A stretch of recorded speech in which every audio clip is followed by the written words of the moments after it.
गरज पडली तर राज ठाकरेंना मुंबईमध्ये पकडून जाब विचारू असं जरांगे यांनी म्हटलेलं आहे। राज ठाकरे यांना अडवू नका, मुंबईमध्ये जाऊन त्यांना ताकद दाखवू असं जरांगे यांनी म्हटलेलं आहे।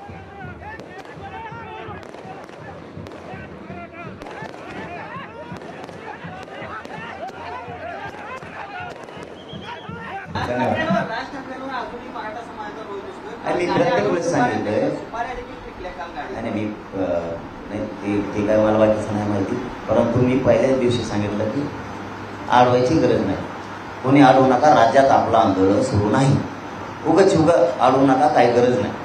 मराठ्यांनी अडवायचं ठरवलं, जाब विचारायचं ठरवलं तर मुंबईत जाऊन मराठा यांच्या गजुऱ्या धरून जाब विचारू शकतो, इथे क्षमता मराठ्याची। आणि ते तुम्हाला दिसत, आता बऱ्याच जणाला मराठ्यांची ताकद कमी झाली का काय, मराठ्यांना पाठिंबा आहे का नाही काय, ते मुंबईत बी जाणार आहेत, आणि तिथे बी ये म्हणा, तुला दाखवतो तिथं मुंबईत सुद्धा किती मराठी। चल, धन्यवाद। एबीपी माझा, उघडा डोळे बघा नीट।